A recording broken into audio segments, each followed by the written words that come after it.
Amen. Nice. That's beautiful, man. Thank you. Well, hello. This is one of my, I don't know what episode, but another episode of my podcast called Mind with a Voice. I've been very kindly and honoured to have Kane as a guest, aka Awesome Legend. I was thinking about that on the drive here. I was like, how could I ad lib to his name? And he's just always been a legend, so that's why I say Awesome Legend.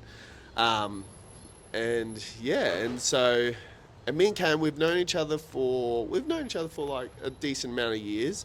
We're not very like super close, hanging out all the time and whatever, but we've crossed paths plenty of times from when he was in his early 20s to now mid early 30s or 30. And yeah, and I've just been able to, we've crossed each other's paths, we've had conversations, I've watched his social media and stuff like that and seen what he's done, his leadership. And I just think he's a great person that would have so much good knowledge and input to share to people, to encourage people. So I'll let you introduce yourself, and yeah. I think even maybe before that, hey, like when we first, I have some recollection of us at, maybe you can help me with this. It was a gym at Rothwell. It was a small one, 24 hour Wow. gym. What was it? 24 hour. You know where Wow Sight and Sound is? Yeah. It's in there. It Actually- was in there. It's not there anymore. It might have been Anytime Fitness, actually. Yes. You trained there, right? Yes. We I do trained remember there? that. It was over towards like when you're looking at the zone, it's on like the left side of it. Yes. Yes. I remember the Wow. snippets of that. Yeah, it's gone back, man. I do remember those It's days. gone Yeah. back. So yeah, I mean, yeah, early 20s definitely, but even perhaps longer. I don't know where we first met or how our relationship started, but it's been a long time. And I just want to say, yeah, look, it's great to be here. I'll give compliments back to you now, Bill, before we start. Thank I just want to say that it's been, you've had a fucking whirlwind the last 4 years, 5 years. I feel like you've been in a bit of a whirlwind for a long time. I personally, from the outside looking in, and what's been cool to me is just watching how you've weathered those storms. Over and over and over, you've come back and you've come back and you've come back, and now we're here at my cafe, you know, having a chat about this thing. But it's on your podcast, on your platform. Here you are again, standing up strong, doing what you believe in, and I think it's been awesome, man. I'm proud to have been able to watch that, and I need to let you know that it's inspired me too. Yeah. Wow. So Thank you're you. inspiring people, what you do. I appreciate that. I touch on that. Like I had a mate from church. He shared like a very similar compliment to me and stuff, because from me posting myself about my faith, he's come to church. It's actually changed his whole family. And he even said a compliment very much the same of being like, I'm so glad that you were able to get your heart softened again for God to work into it, because if I didn't come to church, I wouldn't know where I'd be right now and stuff. And so from me playing a small part in someone else's life that's impacted the whole family, from me just being resilient, from me just constantly showing up, not straight away, maybe wearing the wounds and stuff like that, but then not giving up. So thank you. I appreciate that. My pleasure. Thank My you. pleasure. Oh man, my pleasure, man. No problem. That's very kind. Yeah, I mean it. Yeah, I know you do. And that threw me off. But thank you. But yeah, I guess what I would like is, because I know you've served in the army. I don't know what area. I know you've definitely done. You had mentioned before as well a bit of mentorship. I know you did some of that. From when you were first working in the bars back in good old family days. I don't even think that's even a club anymore. No, For they the got rid younger of it. people, it's so funny, for the younger people that I sometimes chat to, and I mention family, they're like, oh, I used to know that was actually one of the places that used to be known where to go. I'm like, yeah, it was, and stuff, but it's not even a place anymore, I don't think. But yeah, from that point, and then onwards, like, was it from the bar work, then you went into the army, or like, what was your sort of transitioning in your... Yeah, gotcha. Mate, well, from the end of year 12, I was doing a school-based apprenticeship as a motorbike mechanic. Yeah, wow. I was riding a motocross. That was kind of before the bar start, so not a lot of people that sort of just were privy to that. But when I finished year 12, I went straight into a motorbike mechanic apprenticeship because I was all about motocross and I didn't really know what I wanted to do.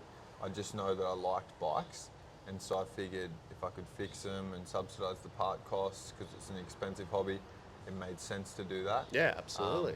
So, I mean, on paper it made sense. I did do it, but it was a grind, mate. I really didn't enjoy it from about the end of the second year.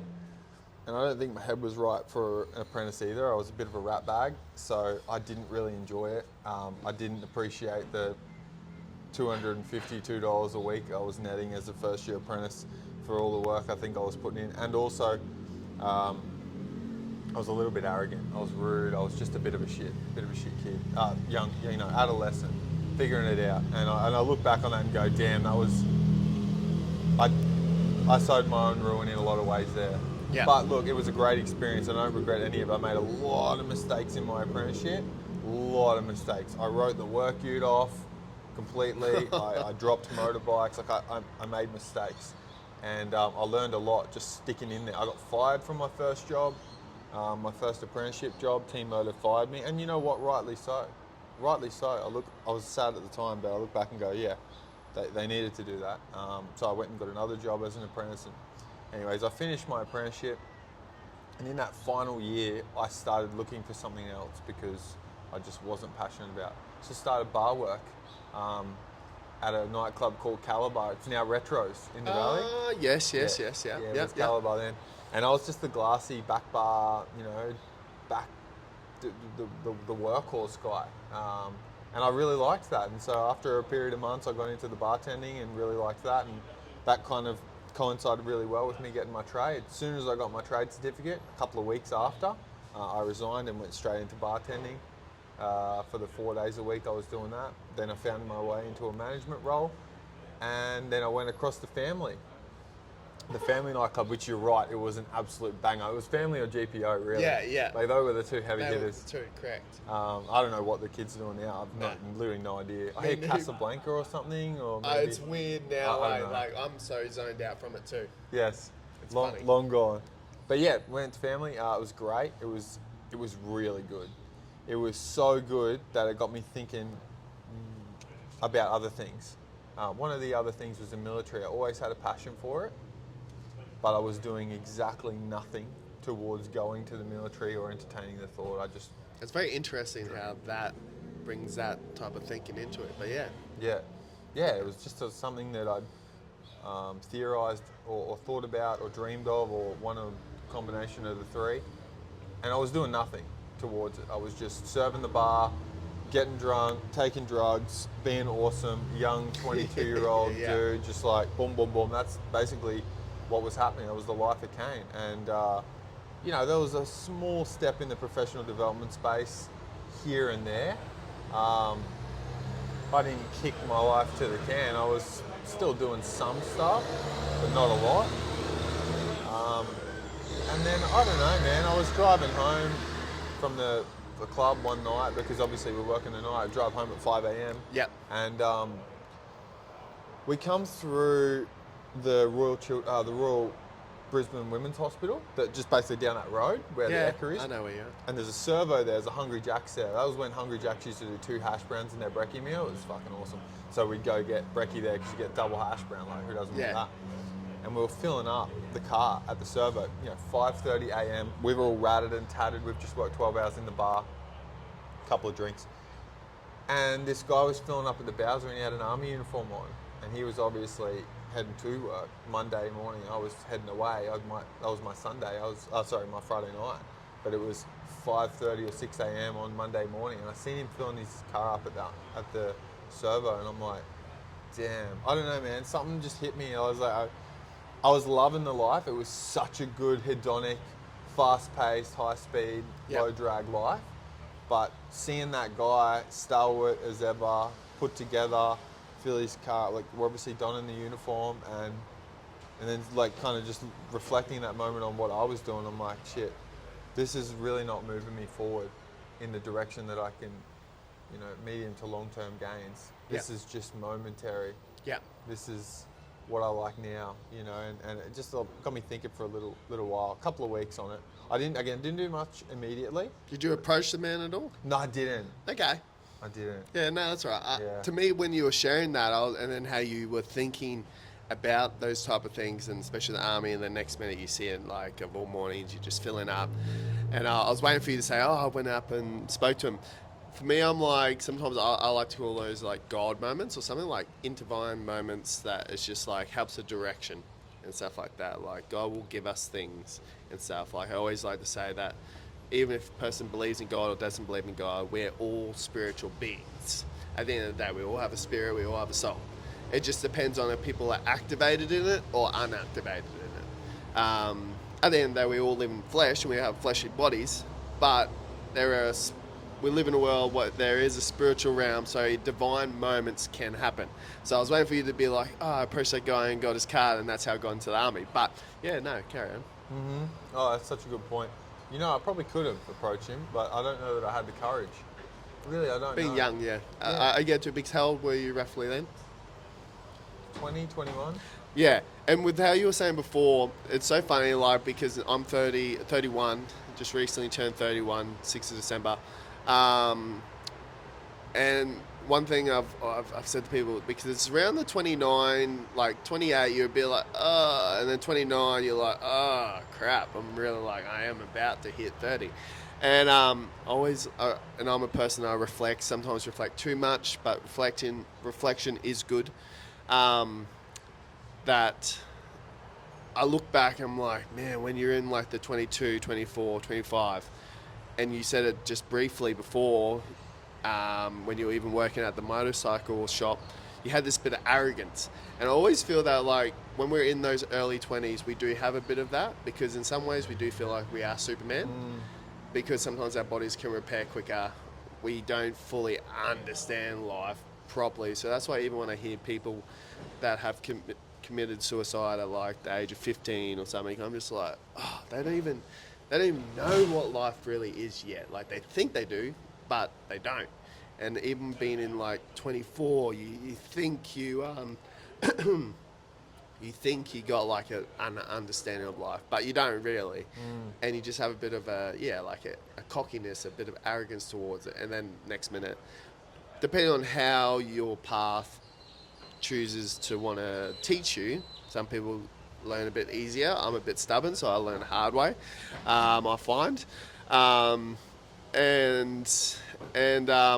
I always feel like it's just, finding those ages, I've noticed that we can be a bit like, naive to life, and then life will teach us one way or another. And so like, how did you get into the army then? Well, mate, that was the start. I told you about the thoughts and dreams and blah, blah, blah. That kind of really kicked me into gear. I did a couple more weeks just kind of acknowledging that there was more of an urgency now. Yeah. Because I'd seen a sign. Yeah, that could, yeah. And I'm like, okay, so now this was kind of like, I really need to do something. And I remember being like, torn. Because on one hand, I had everything you would want as a 20, 21-year-old dude. Like, I had the gear, I had the life, like, I had everything you would want. Yeah. Once I took the role of the family, it was an awesome manager, Caddy. She's absolutely amazing. She basically let us free hire. So I brought all my mates in, my brother, with his mates. We had like 20 of us in there. Yeah. We were all the workers, and we would work hard, but we all knew all that. We knew each other. We would, have jokes. Such a great job that didn't even really feel like a job. Decent enough money to get by, and then all of the things that go along with it that we mentioned as a youth. So I had this here that was good for the moment. It was good for the week, but it was on reset. I was like, what's next? There was no real purpose. There was no undergird. And then I had this in my face, watching that soldier or officer walk over to the fuel bowser and go, well, our great granddad, Grampy, he had an impact on us in a really, really subtle way when we used to go over to his house with Dad at Sandgate. He was just a quiet and quaint man, few words, and he served in World War II, and he was actually in 214 that pulled the guys out, the rats at Tobruk. Well, he replaced them and went to Syria after them. So, that was he always had a bit of an impact on us. And in a lot of ways, it made me think about career in the military. I didn't do that. But in a roundabout way, I found it. And a couple of weeks after that interaction, I thought, you know what, I'm just going to friggin' do it, because there's going to be nothing else that pulls me out of this hole. If I don't go and do it, if I don't go and approach that Defence Force recruiting base in Brisbane, or just like an office in Brisbane, or make the call, nothing else is going to pull me there. I'm going to have to be the one to do this, because that guy at the servo next week isn't going to come over to me and say, mate, I've been watching you, and really, Yeah. it required me to do something Take about action. it. And so I did, man. I rang him and we organised what they call a U session. And we went in. I went into the U session and you do a couple of different tests, what you can do and what you'd like to do, and then you go back and do the physical assessment. It's pretty laissez-faire. There's nothing really to it. Nowadays, it's actually even easier to get I've in. heard that. Yeah, it is a bit easier, for better or worse. And then, mate, I made the decision to commit. And that shocked a lot of people, because I'd not really spoken much about it. Yeah, it's been more of an internal thing. Yeah. And went ahead, joined the military, just in the interest of keeping the viewers on board with us too.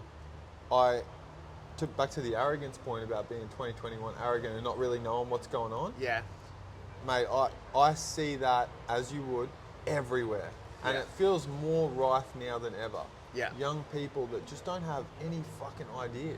And it's not necessarily like they're arrogant or about themselves. Not that. They just don't have the tangible life experience. They just don't have the reps. They don't have the dirty knees and the dirty hands. They just don't have it. And they think they know because you see it on a screen. Yes. But unless you've lived some of it and have some skin in the game, you don't really know. Yeah. Correct, and so I think that our role now and the role of our parents is to help these young people get in and take action as well. Yeah. And actually get their hands dirty. And Yeah. stop theorising and stop hypothesising and stop assuming that they know, because oftentimes they don't. Yeah. Get in there and give it a crack and figure it out. I think just the action humbles one. Correct. So, joined the army. That was April 2014 was my enlistment date. So we got shipped off to Kapuka, and again I served 7.5 years, almost 8 years in the army. Well, that was actually a good length. Yeah, it was awesome. It was really, really cool. A lot of parts about the army that I miss. Yep, I did press play. We're good? Yep. When it just crosses your head, you're like, wait, did I press the button? Oh, can you imagine? Yeah. I've done that once, I think. So it was just in the back of my head. I was listening, but yeah. No, keep good, going. mate, good. Did almost 8 years in the army. Initially, I went down to Sydney and went for a role in what we call the Commandos. It's one of the Special Forces units in Australia. It's only two, SSR and Commandos. And Commandos are based in Sydney. And I was pretty passionate about that at the time. I was pretty passionate about doing, or at least thought, doing the life of a Special Forces soldier. But as fate would have it, I met Holly, my now wife, in October 2013. So before I enlisted. And then I did, April 2014 was when I left. We had a period of 7 months where we were dating and together. Wow, okay. And then I thought... And she's lovely too. I've met her. She's always been very lovely. Yeah, she's a fucking killer. She's awesome.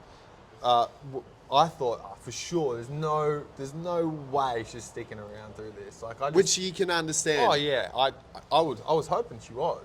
I'm thinking, there's no way. I'm going to leave for the army. I've got 3 months of basic training. I've got 3.5 months of infantry training. I've got 6 months down in Holsworthy at Sydney minimum, and then what would be. I left in April. I didn't come back until December. We've seen each other a couple of times between then, but I thought, nah, she won't. But she did, mate. She did. Do you feel that because on those, you said you had 7 months together? Yeah, Is that about right? 7. Yeah, about 7. Do you feel that in those 7 months you probably just, in your way, and not saying that you're such a charming guy, which I feel like you would, but talking me in that 7 months, you sort of just anchored yourself, you and Holly, not just you, but like because it's a relationship, 2-in-1, like plays both ways. But in those 7 months, you just anchored so deep into each other that, because the way I explain my relationship with God is when I was 16, 17, 18, I was wanting to go into ministry, like Christianity and like church and stuff like that. I was reading my Bible for an hour a day. I was the one at high school sometimes at Clontarf that would I'd play sports, but I was also the one that would walk around with my Bible. I'd go to the skate park because I had mates there, and I'd pray for people, tell people about God. I'd just do that. But in those early years, I anchored myself so deeply and rooted in God that when you anchor something like a boat so deep into the bottom of the sand or the bottom of the ocean, no matter where that boat drifts off to, it's always attached to it.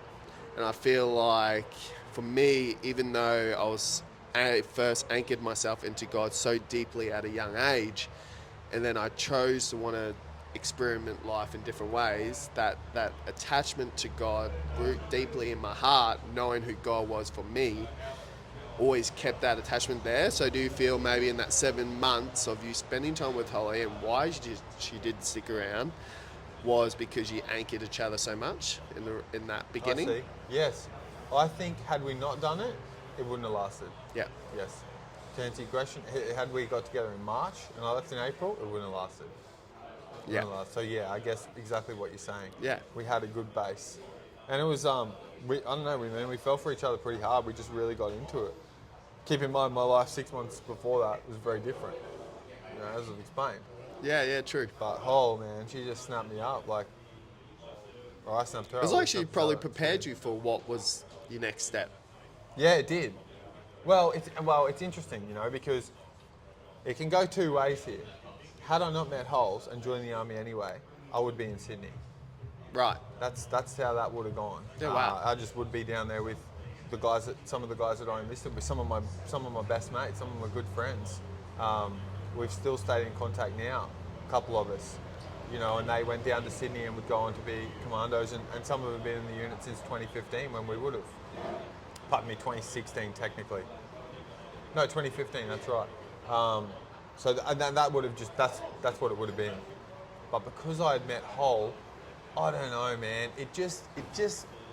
It changed me. Hey, when I got down to Holsworthy, the base there where you do a lot of the more difficult training, it's awesome. It's fucking wicked. Anyone's been down there and done this, they know it's awesome. You do a lot of physical stuff, you do a lot of mentally, but nothing could really prepare me for the detachment from her. Yeah. And it was a combination of me coming to terms with the fact that I got 2 years of minimal exposure, minimal reconnection with her. Yeah. If this all goes to plan, and also being too weak to continue. It was those two things. Wow. Yeah, they come together. I don't think the latter would have existed had Hole not been in the picture. Yeah. Because I was pretty tough, man. I was pretty resilient. But it's funny how an unrestricted and unrelentless physical duress comes together to expose all of your flaws.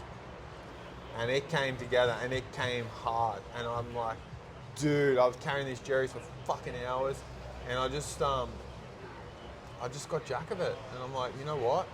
I actually don't think I want this, because if I did, I wouldn't be second guessing myself. Because up until now, I've never second guessed myself. If I want something, I go at it, and I get it, and that's how that works. It just gets done. But yeah, there was something in there that I just felt. If I went ahead and did what I wanted to do as a commando, I would have lost Holly. Yeah. That's what I felt.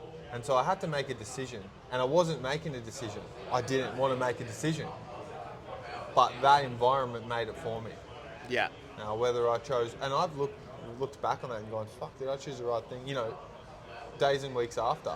Now we're happily married. We've got 4 awesome kids. We're crushing it, man. She's the real deal. It's the best decision I ever made. But at the time, I'm like, fuck, that was heavy, man. Yeah, and what age were you roughly then?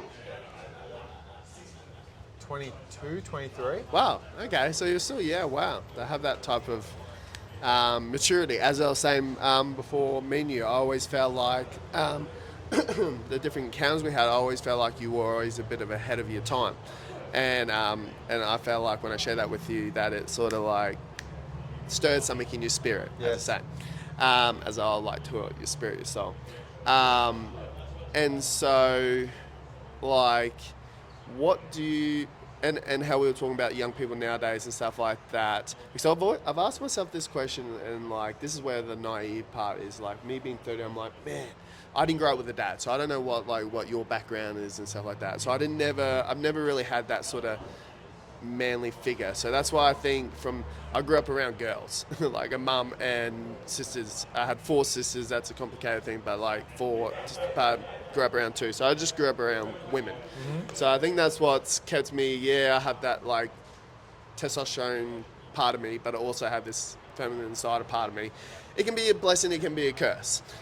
For me, my characteristics, I think it's why I can be the person that I am. So it is a blessing. Sometimes it can feel like a curse, but it's a blessing. It's just how God made me. But from you being ahead of your time and maybe having like the different type of man figures around you, do you feel like that did play a crucial role in those years of being 22 to 28, of having that type of exposure and leadership? Or how did that grow about you, of like being ahead of your time or something? Was that just a natural thing, or was there certain mentors in your life? Probably in the army, yes, but were there other little parts? I remember you just mentioned you're like your grandfather before, but were there other little things that sort of made you feel like created that ahead of time, or did that just naturally, was that just naturally you? I see. Mate, one thing that's probably, upbringing definitely, like, my mum and dad were super supportive. They were awesome. We had a good upbringing. Like, we had it pretty good. My brother, sister and I, we got most things that a lower middle class family gets. We had it pretty good, man. Mum and dad weren't doing it particularly well. They were doing it tough financially, but we kind of had it pretty good. Dad was a hard ass on me. He rode me. He fucking rode me. Less so on my brother, though, still, and then less so on my sister. But I think that's just part of the deal. The youngest kid kind of gets it the easiest, maybe, and maybe gets the most. I don't know. Yeah. But yeah, I had it pretty hard with Dad. He had big expectations of me, and that kind of always motivated me. And also, I watched his example too. It wasn't like he was just barking from the couch as a punch-drunk idiot. He was never that. He was out there working. Yeah. Always, man. Always fucking doing something, this guy. And I watched that, and I grew up with that, and I've adopted that. In terms of being ahead of my years, I've certainly felt like that probably since not long after that time where we timestamped just before, 23, 24, I came back to Brisbane and posted here at Enoggera.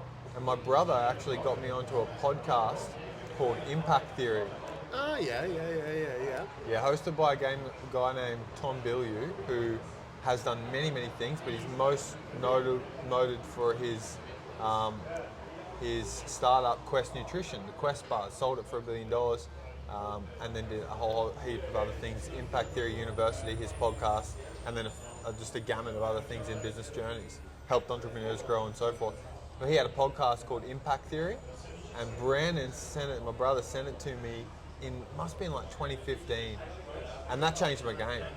Yeah, wow. That changed the game for me, man, because up until then, professional development, like I said, I've taken little courses and done little bits and pieces on YouTube and read books and things like that, but it's been scrappy. It's never kind of been directed. It's just been like, I know this is good, but I don't know why and what I'm kind of working towards. I'm just doing it for the sake of doing it, you know? But just like kind of just doing it. Yeah. Tom put a pin on it and said, well, number one, get crystal clear on what you want. And number two, don't stop. Just keep studying, keep reading. He gave us tools and tips. He interviewed, successful business moguls, and they would share how they did it. That changed the game for me, man. That podcast changed the game. I started absorbing books. I would read, 10, 15 books sometimes in a month. Yeah, wow. Eating them up. Yeah. And taking it in as well. Oh, mate, it was great. It was really, really good. That was a transcendent moment for me, finding Impact Theory through Brandon and then just going.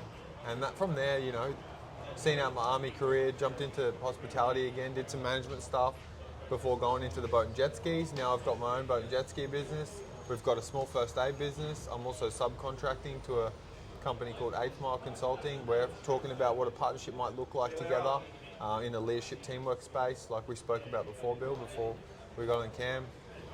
Life's never been better, mate. It's really, really good for us. And it's difficult. It's fucking hard, Billy. It's so hard. My life is hard. Once I finish this coffee and this toasty that I love, I go back in the car and it gets hard again. Yeah. I got 4 kids with 6 and under, a wife that I actually care about and want to be monogamous and faithful to and love, which is a completely different thing from just a wife that has a ring on her finger you don't care about. I got kids I want to make an impact on. I got friends and family that live locally. I got a business I'm growing, another one I'm working on. Life's hard, man. It is fucking hard, non-stop. It keeps going.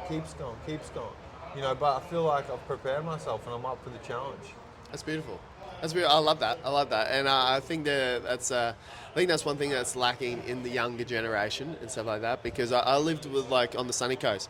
I lived with some younger fellas. I lived with one of the mates. He was a bit more close to my age, but his younger brother were around the 22, 24. And while I was living there, and I feel like this would be for the age of 22 to 26, even, or 25. I feel like social media has I like to use the word brainwashed in a way. Some of them have, once they, one of my mates, he's clicked onto it and he shared that to me. And he's like, man, I remember when you were living with me and how I was, and he came to a revelation. But I feel like for some, if you ask a 22-year-old, what's success to you? And I could guarantee you most of them would say, oh, living in Dubai, making money off a phone and being able to drive a Ferrari. I could guarantee majority, 80% of them would say that. And I always say, if social media exposed living in South Africa, playing with animals, lions, whatever, a 22-year-old would say, I want to be in South Africa playing with animals. You get what I mean? I see. I feel like that's what's... They've created narratives that they know that 22-year-olds, streamers now. I don't know much about it, but that's a new thing of these younger... My niece, she's 13, streaming. That's another new thing, that younger generation. So they create a narrative of what they think success is. But I think as we get older, we realize, how you said, get down, get your knees dirty, do some work. That sort of has been getting thrown out the window for these younger people. So I think it's always important to talk to people like yourself that have done the work, that actually have life knowledge and experience to be able to share to younger people, because once they do hit a certain age, they'll be like, I actually figure, yeah, okay, that makes sense actually now, because it might not work out that they think and stuff like that. So I think that's really cool that you have that, and that you say from after this you're on to this next thing, especially as well how you said you have a wife that you love and you care about. You don't just have a person there that I think there's when me working construction, you always hear blokes complain about their home life, they'd much rather be at work making the OT money than instead of being at home with their wife and kids, because it's unhealthy and stuff. And me doing my mental health and counselling course that I'm doing now, my diploma, I was speaking to a couple of guys that on the trade site, and one of them said, there could be a space for you in construction with that type of stuff, with your mental health when you do it and stuff, because guys in construction, it's becoming a bit more spoken about, but still not a big thing. But they're there could be an area in construction with you having the first understanding of what it's like to be on a construction site, being able to relate to those people, but then also bring the part of you of doing your mental health and you having to be an advocate for it and stuff. It could help a lot of men on job sites, because the statistics of men committing suicides, women and stuff like that, a little bit higher, yeah. But as well, not to fully just change the subject. No, but stay on that. I agree with you. Okay. I agree with you. That's great, mate. I see a huge opportunity for you in that, because you've done it. Yeah. You've done it. You've actually done the work for years and years. And look, it's not a requisite, but someone that went and did the diploma in mental health that had never ever been on a work site up until day one, where they go in as the mental health advocate, let's say, it's a little bit harder for a person down in the weeds to connect with that person if this person hasn't really had skin in the game. They haven't done it. They will connect, okay, commensurate with this person's skill, but you have actually done it, and you're still doing it, and you've done it for years. Yeah. And you haven't dicked around. You've been concreting. Yeah. You've been in there, mate. So you've got that experience and this knowledge and qualification, that you can bring to bear. So I reckon there's a real opportunity there. Yeah, I appreciate that. And that's something like one of the guys he was sharing to me. I was like pondering on it more. I was like, actually, I feel like that could be a good direction for me and stuff. And so yeah, I agree. And I always just give it to God, and God will direct my paths and stuff like that. And so yeah, and I'm not a study person, but I'm applying myself to it, and that's like a challenge for myself. But yeah, I'm working towards that. But like with everything that you now, because of how I do like to just talk about faith in God and stuff like that. But I'm very open-minded, as I said, because people have asked me, even Christians that have engaged with me on my Instagram, they're like, oh, so what is your podcast about? I'm like, oh, it is like faith-based, but I do like to talk to people that maybe don't just believe in God, or they believe in something else, because I'm a very open-minded person. I think the beauty of faith, I don't like to say religion, because I don't believe in a religion. I believe in a relationship with God, which is very different. That I can't say, hey, you're wrong, and you can't say I'm wrong, because it's a personal belief. You get what I mean? Yes. But what is your theory or thought on God, or the universe, or what do you kind of believe in, or what? I'm intrigued to know. Yeah. Yes. And from your life as well. Yeah. It's such a great question. Well, here's some raw data. I've prayed before. Probably 100 times. That might be a surprise to some people. I've actually prayed. Next to my bed, I've prayed. I don't really know what I'm doing. I'm doing the physical motions. I'm saying similar things to you that you say do, and I'm just praying. And so there's that. Yep. There's another part where I was never brought up in a religious home. It wasn't like we were antichrist or anything. Yeah. We weren't even really atheists. It just wasn't there. Yeah. You know what I mean? It just wasn't there. So it just wasn't there. It was never brought up in it. I didn't go to a private school in that regard. So my interactions with God were few and fleeting compared to, say, somebody else. Yeah. But, and that's another part. And then another part is I've got friends, good friends of mine. And you know what? I would probably, this is going to sound arrogant, I would probably not flat out refuse to believe in God, like as a statement. Yeah. If I hadn't seen people, and indeed like yourself, to a lesser degree, but yes, good friends of mine that I, irrespective of their faith and their religion, I know them as a person. I know them. Yeah. I fucking know them. Yeah, you know them. I know them, and they believe fervently in creation, not evolution, creation, and God, and they go to church on Sundays, and they donate 10% of their wage. These are hardcore Christians, some of them. Yeah. And Catholic. Yeah. Both. Yeah. But I've got one friend in mind, and he is just an absolute stand-up bloke. He's a stellar human being, and I love the guy. And he's hardcore Christian, hardcore. I've been to church with him a bunch of times. One of the big churches we went to, one of the big ones, where they sing, heaps of singing. I've sung. Worship. It's fun. Yeah, man. And so I know he's about that, right? Yeah. So just based on those people alone, that's enough for me to credit it as whatever that means. It's just enough for me to credit it as it's completely viable, it's completely believable, it's completely a thing. I've also prayed, like I said before. I don't really know what I'm doing, but I've done it, and I've leveraged that talismanic power when I've been down and out, when I've really just needed some support that I can't put my finger on. Yeah. And I've gone, I don't know what I'm doing, but throw me an olive branch if something's there, and I've done that. Which says something as well, right? Because I'm not religious, so why did I do that? I could have just not done that, but I did it, right? Now to put that in a pin, I'm not a religious person.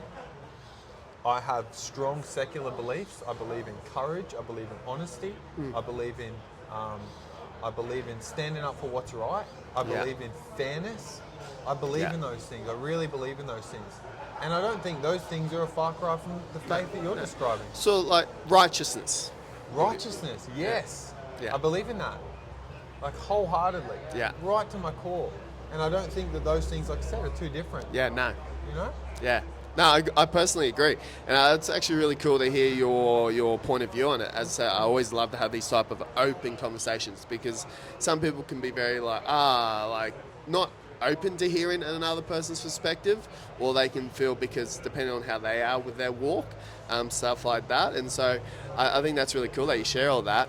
One thing this is something I share to people that don't maybe know God or whatever, and how you were saying like when you were in those moments of like you felt like you just didn't know what was happening, and the next minute you found yourself maybe just praying, but like something tugged you to do that. And as I was saying before, like at the end of the day, we are all a fleshly body, but we all have a spirit and a soul, I believe. And one thing analogy I use is, it's so funny, like, and I've had sometimes some people will say a funny reply. I'm like, hey, okay, so if you were stressed out, or when you notice when people are stressed out, and like, it's a bit hard when you live in the suburbs, but if you live near a water or a beachfront or something like that, Sunshine Coast, Gold Coast, maybe Sunshine Coast, a little bit more healthier. But yeah, not against Gold Coast, but yeah, that where do people normally go when they're a little bit stressed out? People normally say, oh, I'll go to the waterfront, I'll go for a walk, so subconsciously, yes, they're going to the water, it's peaceful, sand, there's a breeze most of the time, but something draws them there to just have a bit of a subconsciously they've maybe not seen it, but really their spirit, their soul is actually connecting to creation, because the water, the beach, the sand is creation. It's the earth, it's what God made. When they go there, they're just seeing it as a beach, but spiritually they might not see it that way, but they're actually going there and connecting. They might not be praying, but there's something drawing them there to feel like this is actually a place where I can feel a bit like a bit of a relief. Yes.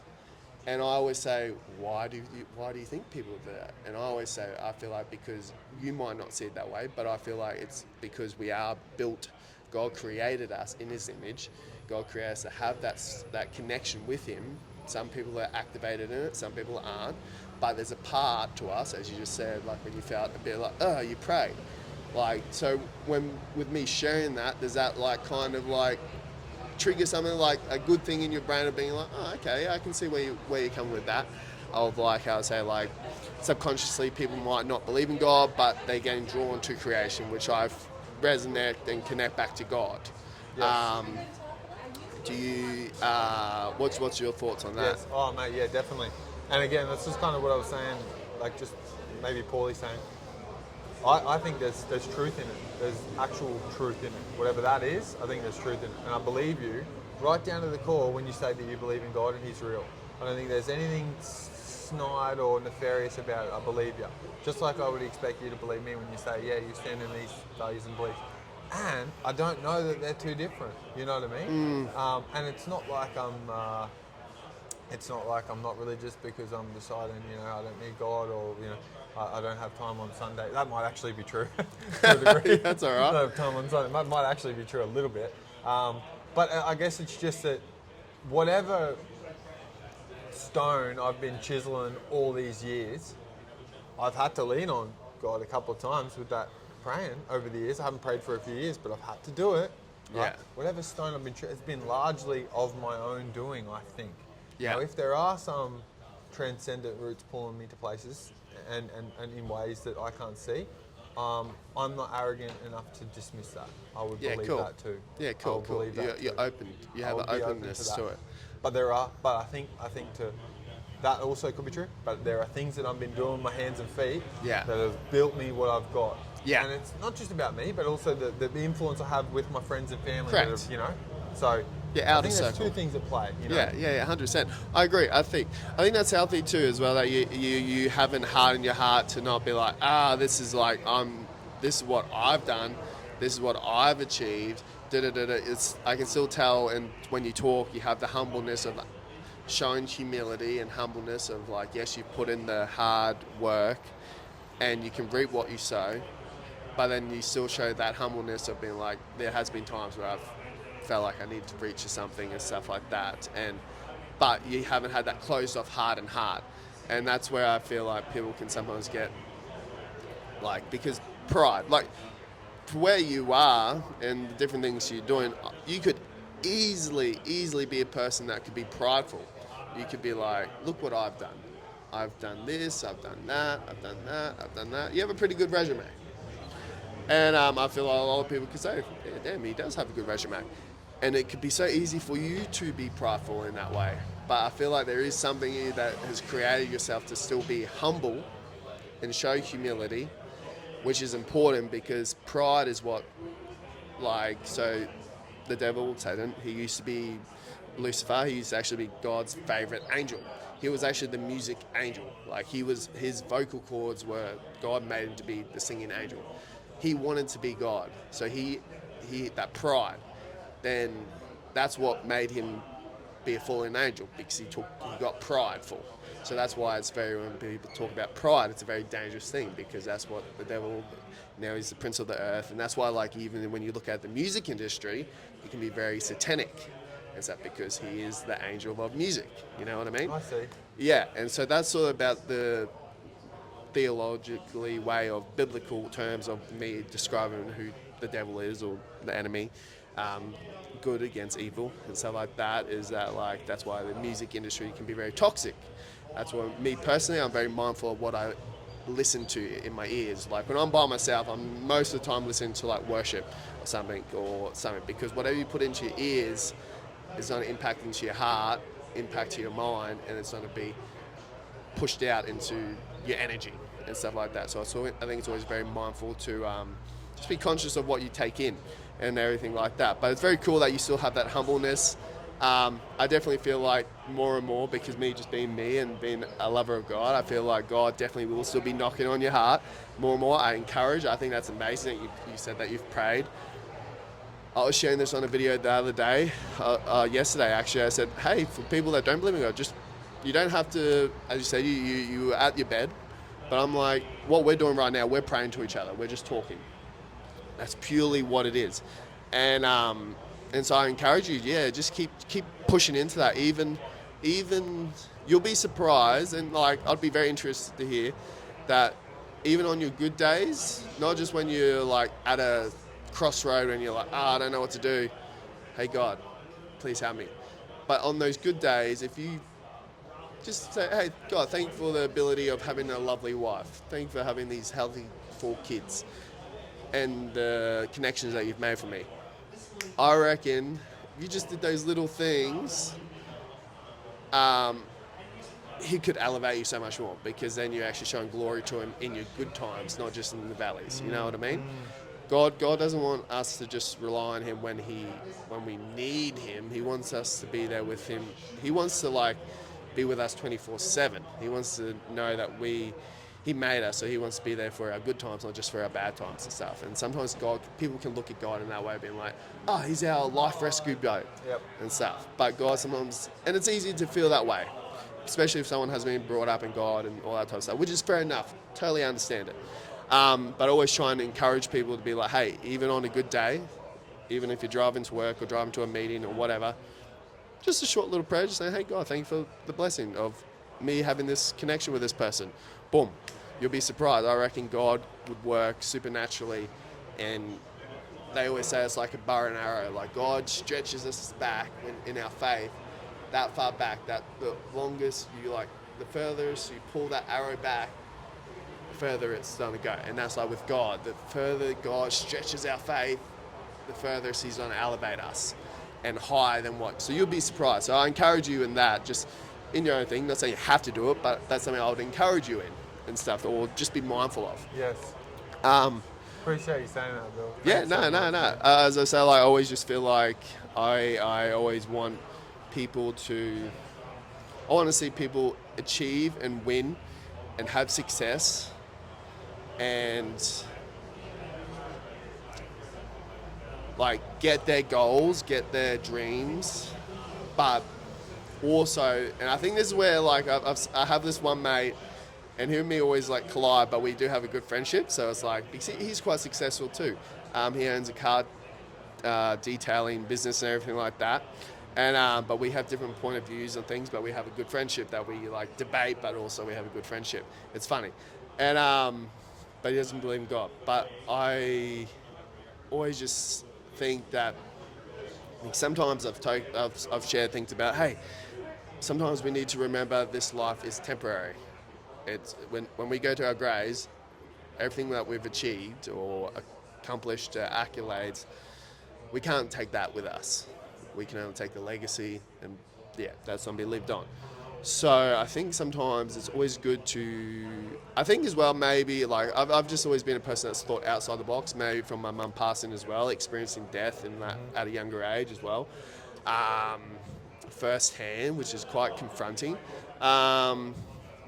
And more with my faith with God is knowing that, okay, everything that we work for on this life, amazing. God created us to have ambition and goals and dreams and to aspire for things and to be an encouragement to other people like you are. But also I always feel like we need to sometimes remember that this life is not forever. And sometimes like a busy person that's just trying to go from success to success to success to success, you can get caught up in that of being like, oh, what's next? What's next? What's next? Instead of being like achievement, being content, still wanting to grow, but being content that is if because I spoke to a friend, but like I think I like to think outside the box and knowing like, and this could be very deep, but like, and I don't wish upon anyone. I'll use even other people to not speak it over you or anything like that. But like, imagine if it was like someone like yourself that had all the accolades and the good success in a good way, and had a family and everything like that. Imagine if everything one day, which it can happen in a blink of an eye, all that can just change in one day. Yep.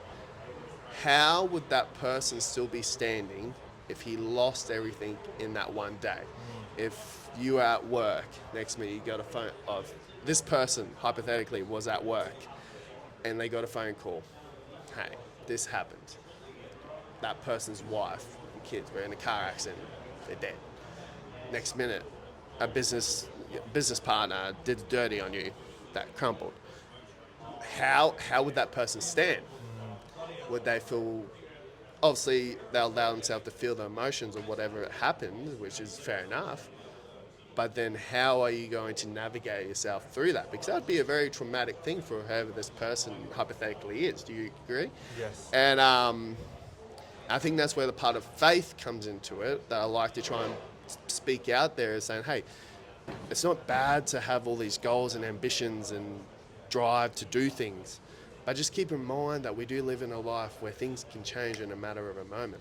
Like one time I was driving to a doctor's appointment on the Sunny Coast and there was a car accident. I'm like seeing it and I thought to myself, I'm like, you never know, that person could instantly be dead and stuff. And whoever his circle of family is, next minute, that's just changed their whole life. Yep. I think sometimes people can sometimes just miss that part a little bit, or not, obviously because you don't want to be hyper focused on that, but I think sometimes it's always good to be conscious of it, because like how, I could ask this question to you, like if that did ever happen to you, how do you feel like you would stand? Or hypothetically that person, how do you feel like that person would stand? Yes. If all that happened in one day? Mate, great question.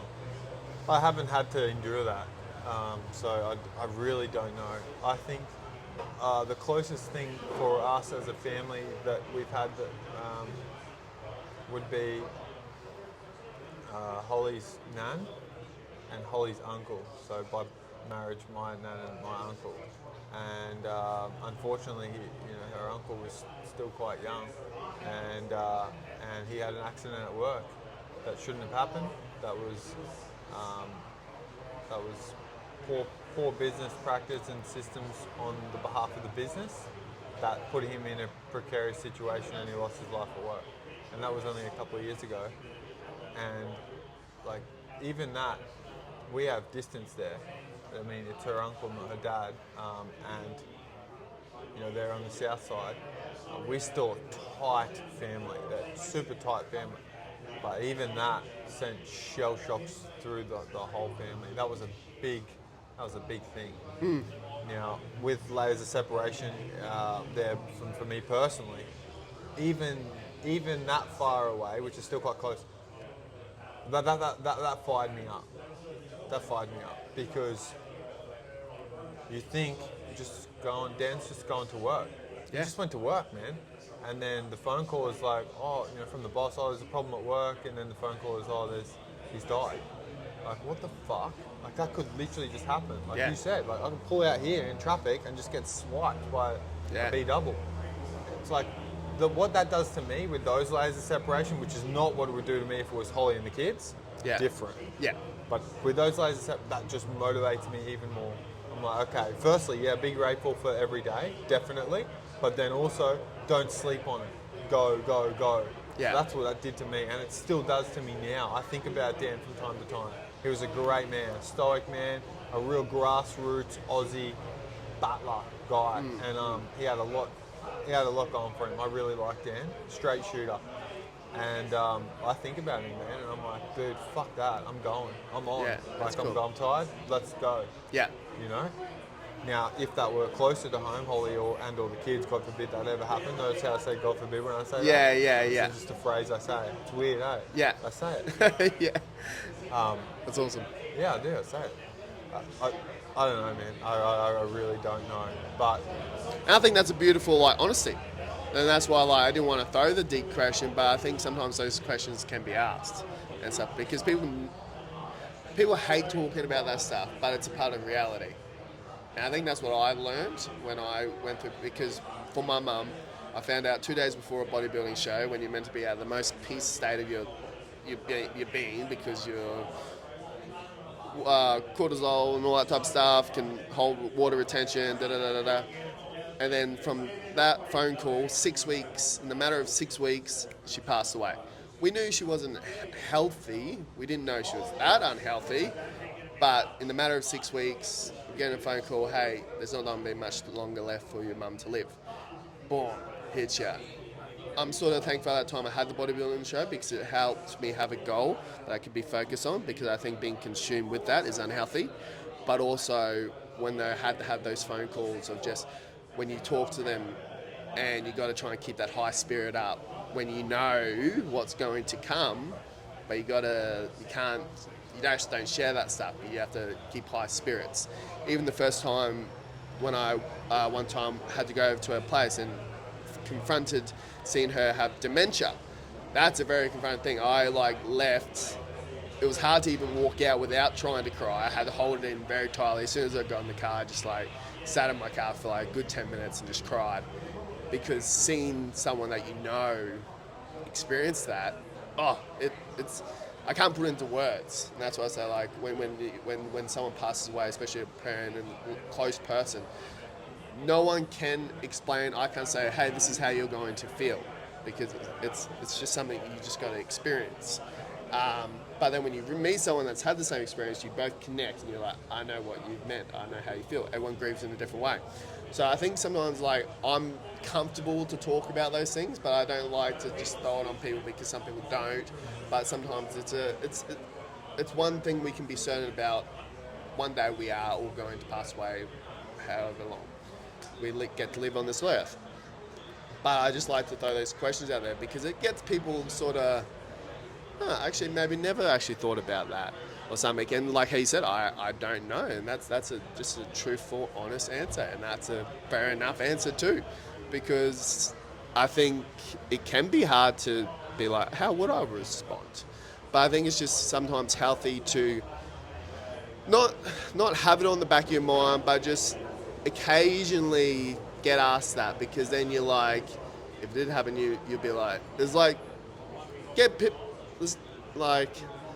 trying to articulate it, but it's being slightly prepared for it, but not being consumed by it, not wishing it's going to happen, not being thinking about, this is on it every time you say bye to your wife and kids, that's not a big thing.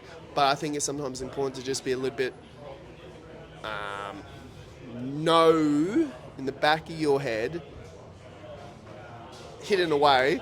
I'm just trying to not sound so sad or deep or whatever, but you get what I'm trying to say. I think it's healthy for people to be open to having those type of conversations and that viewpoint to be like, man, imagine if that did happen. Okay, I'm gonna still chase success. I'm still gonna be ambitious. I'm still gonna, as you said, it fires you up. It's like, okay, now when I'm tired, go, go, go. This could be my, like, don't waste the time I have here. And I think that's a beautiful, beautiful way of refueling that self or that experience. Yes. But I think it's always healthy to just be open-minded, to be like, and everything like that. So yeah, so that's sort of like just my thing of like, I guess I like to try and put out to people of like, because one of my other good mates we both know, like, he'll be alright.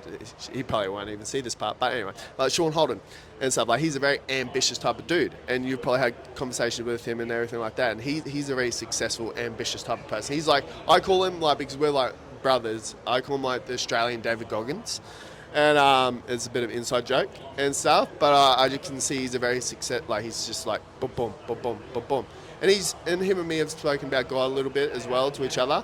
But when I see these sort of people, I always just like to just be that little bit of, not a Debbie Downer, but just a bit of awareness. A bit like, hey, keep doing what you're doing, but just kind of remember this part of life as well. Don't be oblivious to it. I think that's actually probably the best way I could articulate it. Don't be oblivious to what could happen. Yes. But keep going on the goal that you're chasing. But Appreciate it sometimes. Yeah. What we got. Yes. Yeah. And stuff. And so I think that's where, for me, having that connection, that relationship with God, like, even when my mum passed away, I told people, I never blamed God. I never was like, oh, God, why did you do this to me? There was a period I didn't even go to church because I was living on the sunny coast. My mum never stepped foot in this church building at all. I went to church not long after she passed away. But then, for me being brought up in church, like when I was like 4 or 5, she used to be in a worship team. So I used to go to like worship practice with her on a Thursday night. I was a little kid. I used to sit next to the drum kit. He would have spare drum kits, and when I'm like 6 years old. So I just got brought up in that.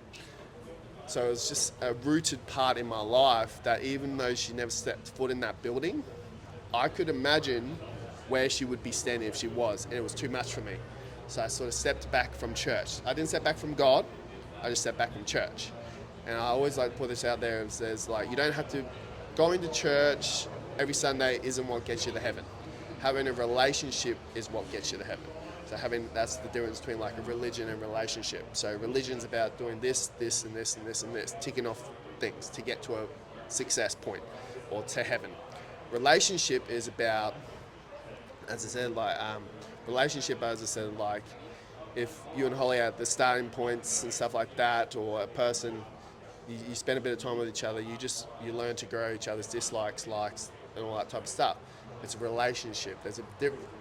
Like, I don't think I need to really break it down for you. You know the difference between what a relationship looks like and a religion, and that's how I like to share it to people, because then it helps people have a different look at it. The way I've been like, all right. Other Christians I've spoken to, yeah, I see they've gone to church every Sunday. It's healthy to, but it doesn't mean I have to. And stuff. I think that's what I said. Like, I encourage you, like, on your good days, just do a little prayer to God. Just say, hey, thank you for this meeting I'm about to go to. Be with me in it, and stuff like that. And you'll be surprised little things that might appear in your life. So because He's a very intentional, personal God. And I've said this like to there's been a couple of things, and we can sort of like get close to finishing off on this and stuff, and I'll let you share something. But like, 2 things lately that God's put on my heart is, one, you know when like normally it's in winter, but especially on Instagram, but there's always a sunset. There's a beautiful sunset, and if you go on Instagram, I don't know if you do a lot, I sometimes do, but literally every story, sunset. Sometimes people put captions with it. Oh, well, look at this beautiful sunset. Look at it. Like, it happens. Yep. It does. And so many people appreciate the creation without actually acknowledging the creator. And that's something God put on my heart, of being like, He gave me this analogy too, actually, if I'm allowed to share, is imagine, and like He said, now me saying that thing of the sunsets, people appreciating the creation, but not the creator. He's like, he gave me this analogy, like, hypothetically, imagine if I had a daughter, she had a school project, it came to my mind a volcano, because you know the ones like that you see on like movies and they tip the stuff in it does that. It's pretty cool. And but there would be like time and effort that kid would have to put into that. A bit of help maybe from the parents, depending on the age obviously. And then you know how like maybe on movies, I don't have kids so I don't know, but like, and they have like they have to like be on a table, stand next to their project, people will walk around, look at the different projects and stuff like that they'll do. Imagine if a little girl was standing next to the table of this volcano and people were coming up to the volcano of her thing and just looking at the volcano being like, oh, that's nice. Oh, that's nice, but walking by. Oh, that's nice. Taking a photo of it, walking past. But never actually even looking at the little girl and saying, hey, good work. I like what you made. And by just showing validation to the project, Yep. but not to the little girl. Imagine what that little girl would probably feel like. She'd probably be like, oh, no one actually appreciated or showed any sort of acknowledgement to me. Me as the father, I would hopefully go, hey, my daughter, hypothetically, you did this, well done, da-da-da. But imagine how that little girl would feel if people just kept coming up and just looking at the project that she made. She'd feel a little bit hurt. Oh, yeah. And that's what God said to me. He's like, that's sometimes how I feel when people, not saying that it's bad that people don't appreciate the sunsets and go to the beach and love and appreciate sunny days. But God's heart earns for us that much that he can sometimes feel a little bit hurt that people love it and appreciate it, but don't show that little bit of appreciation, being like, hey God, thank you for creating this. Thank you for giving me this life. And sort of ad-lib onto that, another thing God once put on my heart was us as humans, and like, yeah, as us as humans, God created us to have so many different desires, some good, some bad. Yeah, that's why it says don't always follow the desires of your heart because they can be deceitful. That's why it's always good to align it back in with God and stuff. And even as you get older, from when you were 20, the desires you had to now the desires you have now are totally different. Yep. So they change. But one thing God said, his only one desire compared to us as humans having maybe 100 different desires, I'm just using that as an analogy, his only one desire is to spend time with us. Like in my head, I'm like, that's crazy to think about it. Like we have so much time in our day and our night, not taken away from people being ambitious and goal, but that's pretty crazy to think that we have so many desires, but God's only one desire is to maybe spend 5 minutes with us, to spend an hour with us, even just once a week. He would love to spend every day with us if we could. Even myself, I try and spend at least maybe, I always say 5 minutes is better than 0 minutes. It's always good to try and spend at least 30 minutes to an hour, but sometimes if we could as a human possible person, he would love for us to spend the whole day and night with him. Our capacity probably would feel sort of burn out. We probably could, but we'd feel a bit like, oh, okay, I need to do something else now. We got to remember we live in this life. We still have responsibilities, especially with kids. Hats off to you. I give you definitely hats off to you with that. And in this era. And but in my head, I'm just like, wow, that's so crazy to really think about that. Like we have so many desires, but God's only one desire is to just have that encounter with us.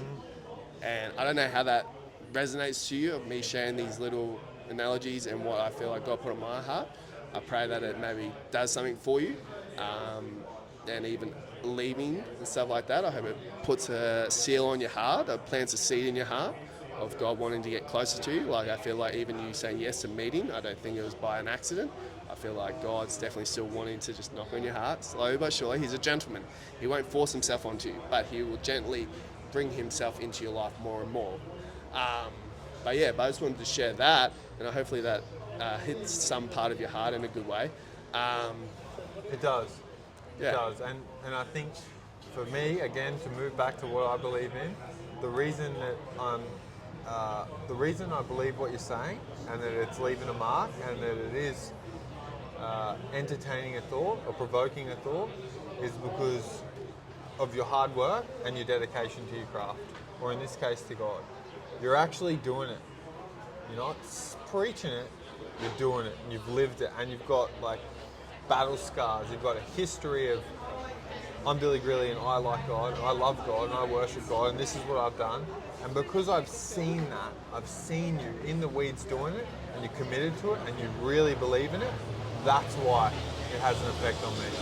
That's why I go, okay, all right, I'm going to give that some thought, and I will give it some thought. That's why. I love that. Yeah. It says in the Bible as well, like, people don't see us by what our actions, they see us by our fruit. So, as you just said, like, I'm not just saying, I'm not just preaching it, and that everything how you just worded it was perfect. I'm actually like living it out. And I think that's where a lot of Christians, if we want to be impactful to the world, that's how our example needs to be. But Well, I got one more little thing to tap on. yeah. Bill, because we've been talking. It's been such a great chat. Yeah. I feel like we could just continue rolling this. Yeah. So I got a little thing just to squeeze in at the back end. We were talking about the descent among youth and how it seems like there's a level, or at least a degree of entitlement and confusion among where people of a certain age think they are and where they actually are. Yep. It's not everybody. I'm not blanketing everybody. And I also think that we, as mid-30s, early 30s-year-old men, and our parents too, have played a part in that. We Yep. have to have played a part. It's not like they just grew up like that. We've played our part in allowing that. But there's still things that they can do for themselves. And just to as a show of my skin in the game, just like you've just demonstrated to me your skin in the game through religion, whilst I'm not just sitting here saying they ought to be more respectful, they ought to be getting their knees and elbows dirty and doing the hard work and so forth, if I haven't demonstrated enough, I'm going to give you a real-time example.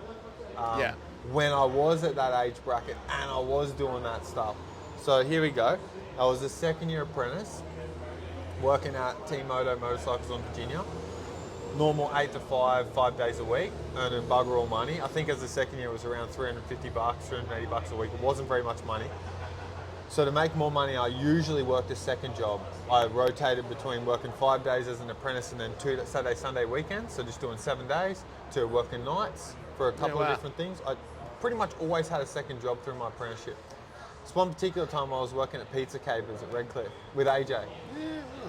So I would leave, I would work as an apprentice all day. I would leave at 5 o'clock, which wasn't a good idea to leave on the nose at the finish time as an apprentice. There's an expectation that you stay back and do Stay a little bit longer. a little bit more. But I kind of had to because I had another job to start at 5:30. So I had to finish greasy and stuff, get in the car, whilst driving, wash my hands, wash my knees, wash my face with wet wipes. Yeah. Get out of my mechanic gear at stoplights, get into my Pizza Capers outfit because I didn't have enough time to.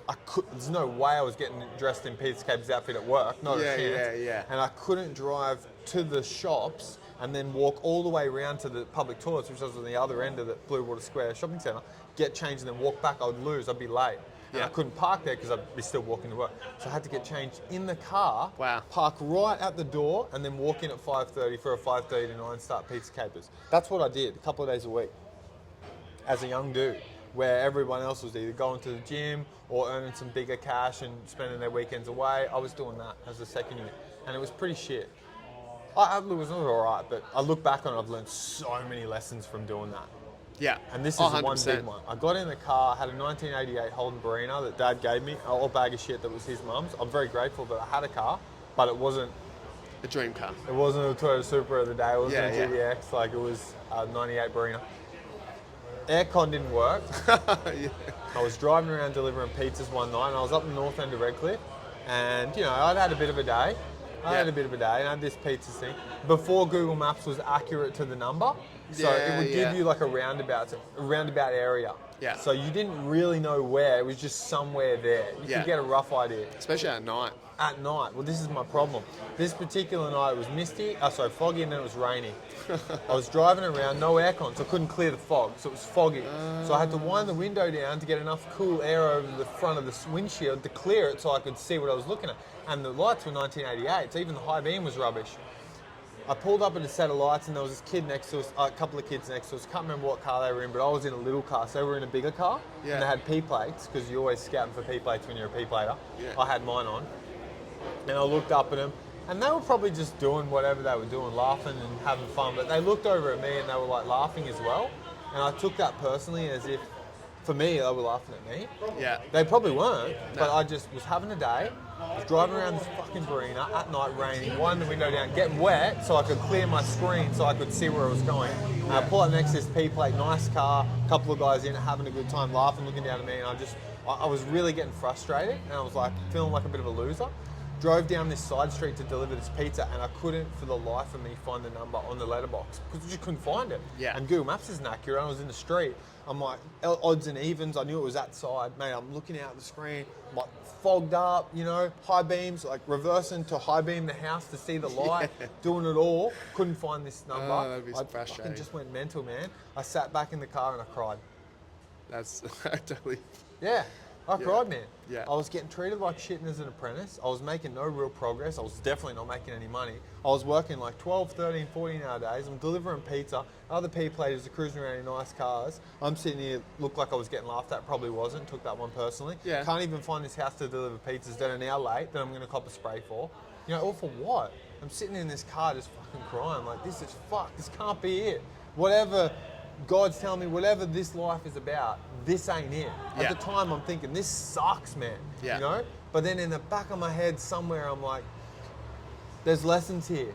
You just got to keep going, man. There's lessons here. You're Love doing that. it. I don't know what it is. It's just, you're doing it, you know? Like, and I managed to, you know, center myself, drop the pizzas off, and cracked on and continued to do that throughout my whole apprenticeship and finished it somehow. But there's just something in the back of my head, whether I was just lucky and born with it, whether I created it. It was like, no, man, just keep going. That's beautiful. Just keep going.